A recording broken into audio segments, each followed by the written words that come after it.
इन दोस्तों, कैसे हैं आप लोग? आशा करता हूँ अच्छे होंगे, स्वस्थ होंगे, मस्त होंगे, ज़बरदस्त होंगे। दोस्तों, जैसा कि हमारा जो एसएससी जीडी, एसएससी एमटीएस के लिए जो जीके और जीएस के प्रैक्टिस सेट चल रही थी, वो प्रैक्टिस सेट संख्या आज हमारी 23 है। दोस्तों, आज हम फिर से जीके जीएस के महत्वपूर्ण प्रश्नों पर चर्चा करेंगे। दोस्तों, तो आइए देरी ना करते हुए क्लास को स्टार्ट करते हैं। दोस्तों, सबसे पहले जितने लोग जुड़ चुके हैं दोस्तों, सभी लोग क्लास को लाइक कर दें, शेयर कर दें, अपने दोस्तों में भी शेयर कर दें, जिससे उनको भी इस क्लास का लाभ प्राप्त हो सके। दोस्तों, तो आइए आज की क्लास को स्टार्ट करते हैं। दोस्तों, आज का मोटिवेशनल थॉट है। दोस्तों, देखिए मोटिवेशनल थॉट क्या है आज का। दोस्तों, लिखा है, विरासत से तय नहीं होंगे सियासत के फैसले, विरासत से तय नहीं होंगे सियासत के फैसले, उड़ान तय करेगी कि आसमां किसका है। दोस्तों, आप लोग मेहनत करिए। दोस्तों, उड़ान तय करेगी कि आसमां किसका है। दोस्तों, आइए आज का अति महत्वपूर्ण प्रश्न और प्रश्न नंबर 1 देखिए। दोस्तों, क्या कह रहा है? लिखा है, मानव विकास सूचकांक HDI की गणना करने के लिए निम्नलिखित में से किस संकेतक का उपयोग नहीं किया जाता है। दोस्तों, जो मानव विकास सूचकांक की गणना करने के लिए निम्नलिखित में से किस संकेतक का उपयोग नहीं किया जाता है। दोस्तों, ऑप्शन ए है जीवन प्रत्याशा, शिक्षा, प्रतिपूंजी आय, सामाजिक असमानता। तो दोस्तों, जो प्रश्न नंबर 1 है उसका सही उत्तर हमारा हो जाएगा, जो है वो हो जाएगा ऑप्शन नंबर डी, सामाजिक असमानता जो है उस संकेतक का उपयोग नहीं किया जाता है मानव विकास सूचकांक में। दोस्तों, तो प्रश्न नंबर 1 का ऑप्शन नंबर डी बिल्कुल करेक्ट आंसर हो जाएगा। दोस्तों, आइए आगे देखते हैं। दोस्तों, लिखा है, मानव विकास सूचकांक HDI एक सांख्यिकीय उपकरण है जिसका उपयोग सामाजिक और आर्थिक आयामों में देश की समग्र उपलब्धियों को मापने के लिए किया जाता है। दोस्तों, ये था हमारा मानव विकास सूचकांक। दोस्तों, आइए अगला प्रश्न नंबर 2 देखते हैं। दोस्तों, प्रश्न नंबर 2 कह रहा है, किस दिल्ली के सुल्तान ने सांकेतिक मुद्रा को कुछ हद तक वर्तमान की मुद्रा की तरह चालू किया था? दिल्ली के किस सुल्तान ने दोस्तों सांकेतिक मुद्रा को कुछ हद तक वर्तमान की मुद्रा तक चालू किया था? अलाउद्दीन खिलजी ने किया था, गयासुद्दीन तुगलक ने किया था, मोहम्मद बिन तुगलक ने किया था, या बहलोल लोदी ने किया था? तो दोस्तों, प्रश्न नंबर 2 का सही उत्तर हो जाएगा हमारा मोहम्मद बिन तुगलक। ऑप्शन नंबर सी इसका बिल्कुल करेक्ट आंसर हो जाएगा प्रश्न नंबर 2 का। दोस्तों, आइए देखते हैं इसके बारे में। दोस्तों, देखिए लिखा हुआ है, दोस्तों, मोहम्मद बिन तुगलक दिल्ली का सुल्तान था। उन्हें सबसे बुद्धिमान मूर्ख के नाम से भी जाना जाता था। दोस्तों, किस नाम से? उन्हें सबसे बुद्धिमान मूर्ख के रूप में भी जाना जाता है। उसने 1325 ईस्वी से लेकर 1351 तक तुगलक वंश पर शासन किया। वह 1327 में अपनी राजधानी दिल्ली से दौलताबाद चला गया। मोहम्मद बिन तुगलक द्वारा पेश किए गए सिक्के पीतल और तांबे से बने थे। दोस्तों, सिक्कों का मूल्य सोने और चांदी के सिक्कों के बराबर था। दोस्तों, आइए अगला प्रश्न देखते हैं। प्रश्न नंबर 3 हमारा कह रहा है, दोस्तों, निम्नलिखित में से किस उच्च न्यायालय का अधिकार क्षेत्र केंद्र शासित प्रदेश लक्षद्वीप तक विस्तारित है? देखिए, कह रहा है, निम्नलिखित में से किस उच्च न्यायालय का अधिकार क्षेत्र केंद्र शासित प्रदेश लक्षद्वीप तक विस्तारित है? ऑप्शन ए है केरल, तमिलनाडु, बॉम्बे या दिल्ली। तो दोस्तों, प्रश्न नंबर 3 का जो बिल्कुल सही उत्तर है वो हमारा हो जाएगा, दोस्तों, ऑप्शन नंबर ए बिल्कुल करेक्ट आंसर हो जाएगा प्रश्न नंबर 3 का। केरल दोस्त हो जाएगा प्रश्न नंबर 3 का आंसर। आइए देखते हैं अगला प्रश्न नंबर 4। प्रश्न नंबर 4 कह रहा है, संविधान सभा की प्रारूप समिति में सदस्य थे। दोस्तों, बहुत अच्छा प्रश्न और अति महत्वपूर्ण प्रश्न जो कई परीक्षाओं में पूछा जा चुका है। दोस्तों, और आगे भी पूछे जाने की संभावना है। दोस्तों, आप लोग प्रश्न को पढ़िए। जिस दोस्तों को दोस्तों इसका उत्तर पता है, दोस्तों आप लोग कमेंट करिए। दोस्तों, देखिए, ऑप्शन ए है 7, 14, 11 या 10। तो दोस्तों, जो प्रारूप समिति के सदस्य थे वो थे हमारे 7। ऑप्शन नंबर ए इसका बिल्कुल करेक्ट आंसर हो जाएगा। संविधान सभा की प्रारूप समिति में टोटल 7 सदस्य थे। दोस्तों, आइए जानते हैं इसके बारे में। दोस्तों, देखिए लिखा हुआ है, संविधान सभा की प्रारूप समिति में 7 सदस्य थे। प्रारूप समिति में 7 सदस्य थे। Alladi Krishna Swami Ayyar, N Gopal Swami, BR Ambedkar, KM. Munshi, Mohammad Saadulla, BL. Mittar और डी.पी. खेतान। 30 अगस्त 1947 को अपनी पहली बैठक में प्रारूप समिति ने बी.आर. अम्बेडकर को अपना अध्यक्ष चुना। दोस्तों सवाल पूछता है दोस्तों यहाँ से कि प्रारूप समिति के अध्यक्ष कौन थे दोस्तों, तो प्रारूप समिति के अध्यक्ष कौन थे दोस्तों, तो वो थे बी.आर. अम्बेडकर जी प्रारूप समिति के अध्यक्ष थे दोस्तों। इसकी पहली बैठक कब हुई थी, तो 30 अगस्त 1947 ईस्वी को हुई थी दोस्तों।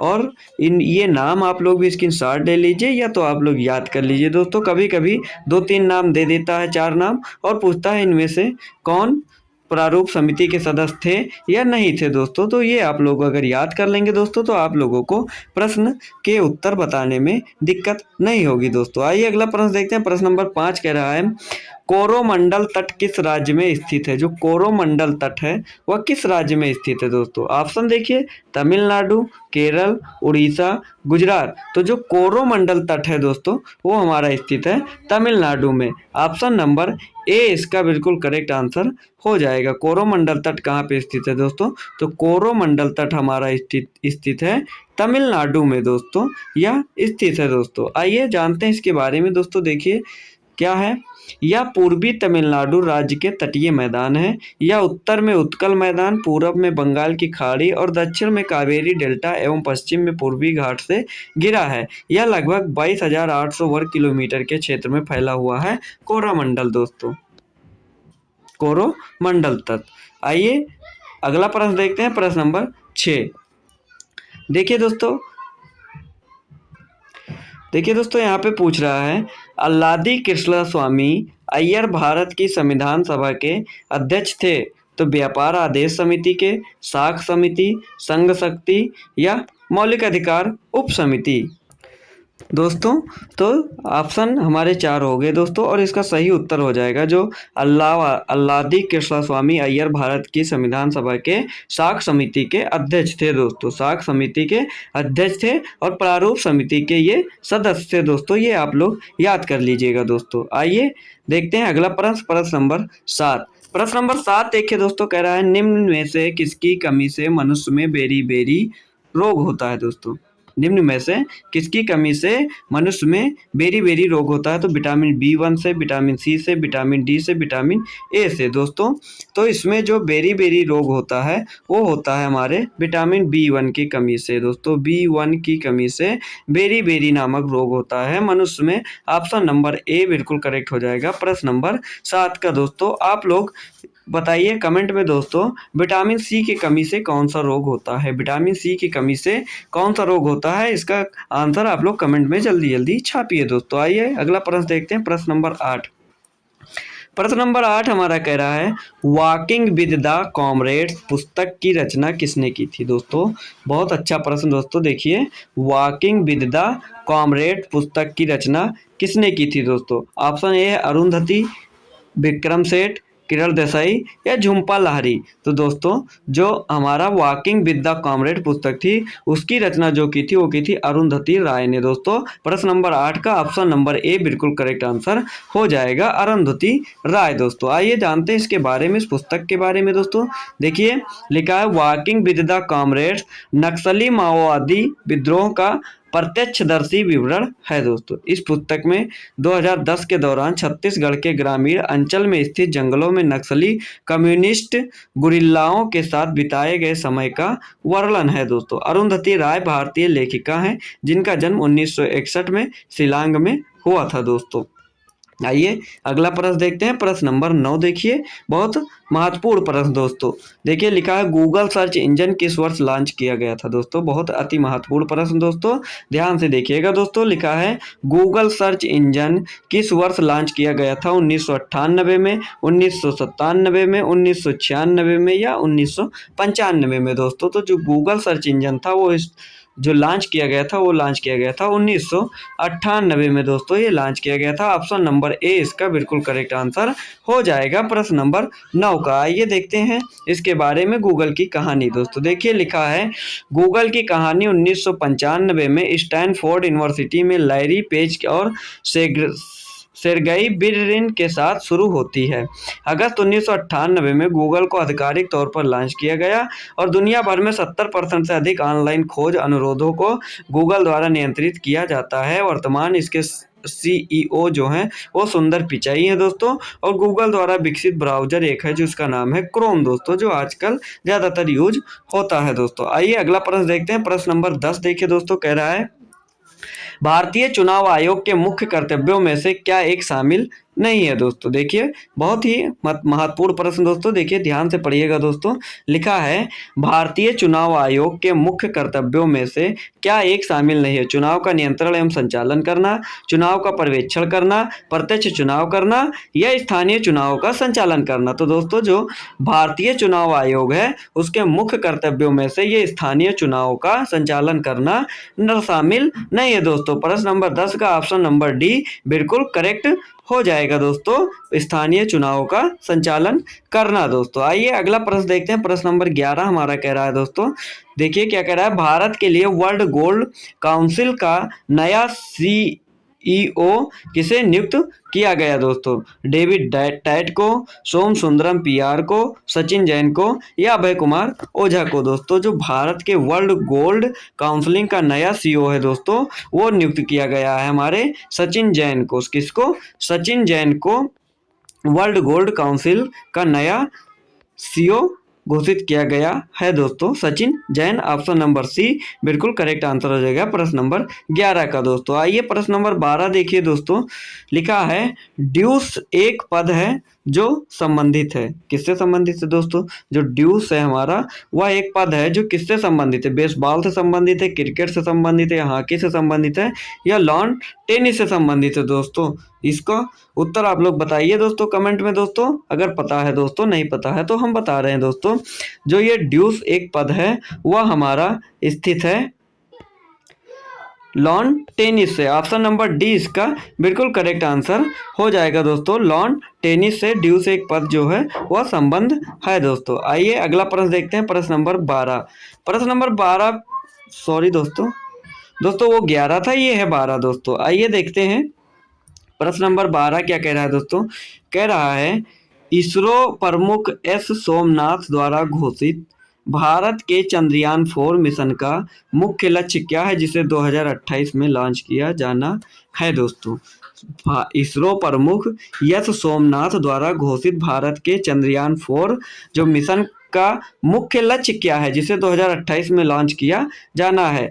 ऑप्शन है चंद्रमा पर एक स्थायी अड्डा स्थापित करना, नमूने एकत्र करना, चंद्रमा के अंधेरे पक्ष का पता लगाना या चंद्रमा पर पानी खोजना। तो दोस्तों जो इसका मुख्य लक्ष्य है वो है नमूने एकत्र करना। ऑप्शन नंबर बी इसका बिल्कुल करेक्ट आंसर हो जाएगा प्रश्न नंबर 12 का दोस्तों। आइए प्रश्न नंबर 13 देखते हैं दोस्तों क्या कह रहा है। देखिए लिखा है मैग्सेसे पुरस्कार रामोन मैग्सेस के नाम पर दिया जाता है, वे किस देश के राष्ट्रपति थे। देखिए दोस्तों लिखा है मैग्सेसे पुरस्कार रामोन मैग्सेस के नाम पर दिया जाता है, वे किस देश के राष्ट्रपति थे दोस्तों। म्यांमार के थे, मलेशिया के थे, फिलीपींस के थे या स्वीडन के थे दोस्तों। तो जो हमारे क्या नाम है इनका, रामोन मैग्सेस जो थे वो फिलीपींस के राष्ट्रपति थे। कहाँ के? ऑप्शन नंबर सी इसका बिल्कुल करेक्ट आंसर हो जाएगा, फिलीपींस के वो राष्ट्रपति थे दोस्तों। आइए देखते हैं प्रश्न नंबर 14 दोस्तों। ये कई बार सवाल पूछा जा चुका, हमारे प्रैक्टिस सेट में भी कई बार आ चुका है दोस्तों। अगर आप लोगों को उत्तर पता है दोस्तों तो कमेंट करिए दोस्तों। प्रश्न नंबर 14 है, बता रहा है विरूपाक्ष मंदिर में स्थित है। विरूपाक्ष मंदिर में स्थित है दोस्तों, यहाँ पे खाली स्थान भरना था दोस्तों। तो कहाँ पे स्थित है? चिदंबरम में, कन्याकुमारी में, हम्पी में या मामल्लपुरम में दोस्तों। तो विरूपाक्ष मंदिर जो है वो हमारा हम्पी में स्थित है दोस्तों। कहाँ पे? हम्पी में स्थित है हमारा विरूपाक्ष मंदिर दोस्तों। ऑप्शन नंबर सी प्रश्न नंबर 14 का बिल्कुल करेक्ट आंसर हो जाएगा दोस्तों। देखिए हम्पी जो है और विरूपाक्ष मंदिर जो कहाँ स्थित है दोस्तों, वो स्थित है हमारा कर्नाटक के हम्पी में। इसे सांस्कृतिक विरासत के तहत 1986 में यूनेस्को की विश्व धरोहर स्थल घोषित किया गया। कब विश्व धरोहर स्थल घोषित किया गया दोस्तों? तो 1986 में। इसे विजयनगर साम्राज्य के देव राय द्वितीय, जो देव राय द्वितीय थे, 1424 से 1446 ईस्वी के शासन के तहत बनाया गया था दोस्तों। और मंदिर भगवान शिव को समर्पित है। जो यह मंदिर है वो भगवान शिव को समर्पित है और यह तुंगभद्रा नदी के तट पर स्थित है। किस नदी पर स्थित है दोस्तों? जो विरूपाक्ष मंदिर है वो हमारा तुंगभद्रा नदी के तट पर स्थित है। इसे मंदिर निर्माण की द्रविड़ शैली में बनाया गया है दोस्तों। ये था विरूपाक्ष मंदिर का विवरण दोस्तों। इसको चाहें आप लोग तो स्क्रीनशॉट ले सकते हैं या तो आप लोग नोट भी कर सकते हैं दोस्तों। परीक्षा की दृष्टि से अति महत्वपूर्ण है दोस्तों। ये परीक्षाओं में पूछे जाने वाले फैक्ट्स थे दोस्तों। आइए अगला प्रश्न देखते हैं। प्रश्न नंबर 15 दोस्तों देखिए। दोस्तों जितने लोग जुड़े हैं दोस्तों, कम से कम वो लोग तो क्लास को लाइक ही कर दें दोस्तों, और एक बार फिर से शेयर कर दीजिए दोस्तों। और आइए देखते हैं प्रश्न नंबर 15 दोस्तों। लिखा है निम्नलिखित में से कौन एक प्रसिद्ध सितार वादक थे दोस्तों? देखिए वाद्य यंत्र से दोस्तों कई सवाल पूछे जाते हैं दोस्तों, और इसको आप लोग बहुत ही विधिवत पढ़ लीजिए दोस्तों, क्योंकि ये जो एसएससी है इसमें कई, चाहे एसएससी एमटीएस हो या एसएससी जीडी हो, एसएससी सीजीएल की परीक्षा, उसमें ये पूछा जरूर जाता है, एक न एक क्वेश्चन आएगा आपका। देखिए लिखा है निम्नलिखित में से कौन एक प्रसिद्ध सितार वादक थे दोस्तों? जाकिर हुसैन, हरिप्रसाद चौरसिया, राजा खान या निखिल बनर्जी? तो दोस्तों जो हमारे एक प्रसिद्ध सितार वादक थे वो थे हमारे निखिल बनर्जी। कौन थे? Option number D Nikhil Banerjee. इसमें चारों में से दोस्तों एक प्रसिद्ध सितार वादक थे निखिल बनर्जी दोस्तों। ऑप्शन नंबर डी इसका बिल्कुल करेक्ट आंसर हो जाएगा प्रश्न नंबर 15 का दोस्तों। आइए देखते हैं पंडित निखिल रंजन बनर्जी, इनका पूरा नाम दोस्तों देख लीजिए आप लोग। पंडित निखिल रंजन बनर्जी एक भारतीय शास्त्रीय सितार वादक थे जो मैहर घराने से संबंध रखते हैं दोस्तों। आइए अगला प्रश्न देखते हैं। प्रश्न नंबर 16 क्या कह रहा है दोस्तों? देखिए कह रहा है महात्मा गांधी भारतीय राष्ट्रीय कांग्रेस के अध्यक्ष रह चुके हैं। कितनी बार रह चुके हैं दोस्तों? महात्मा गांधी जो थे वो भारतीय राष्ट्रीय कांग्रेस के अध्यक्ष कितनी बार रह चुके हैं दोस्तों? ऑप्शन है 1 बार, 2 बार, 3 बार, 4 बार से अधिक। तो दोस्तों जो महात्मा गांधी जी थे वो भारतीय राष्ट्रीय कांग्रेस के अध्यक्ष थे 1 बार, मात्र 1 बार वो अध्यक्ष रहे दोस्तों। ऑप्शन नंबर ए प्रश्न नंबर 16 का बिल्कुल करेक्ट आंसर हो जाएगा दोस्तों। आइए देखते हैं कब थे दोस्तों। तो महात्मा गांधी को वर्ष 1924 ईस्वी में, महात्मा गांधी को वर्ष 1924 में भारतीय राष्ट्रीय कांग्रेस का अध्यक्ष चुना गया था।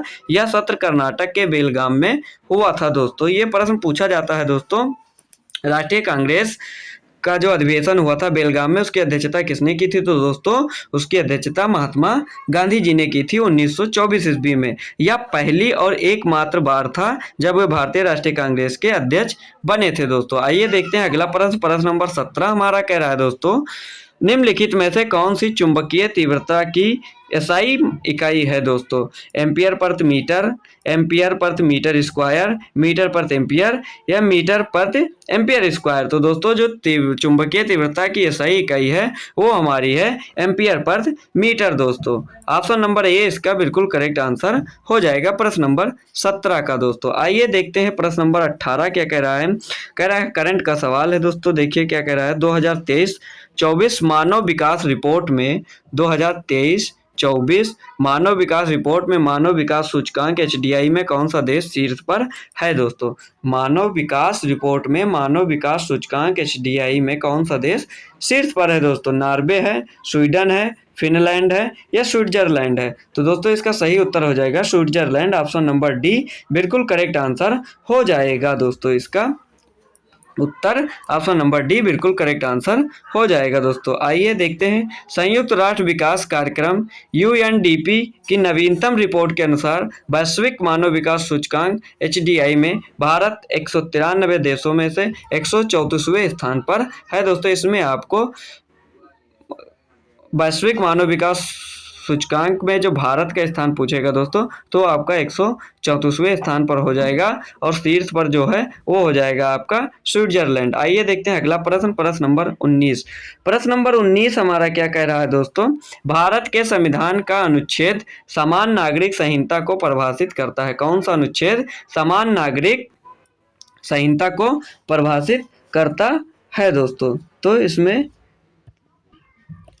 तो दोस्तों क्वेश्चन था, भारत के संविधान का अनुच्छेद कौन सा अनुच्छेद समान नागरिक संहिता को परिभाषित करता है दोस्तों?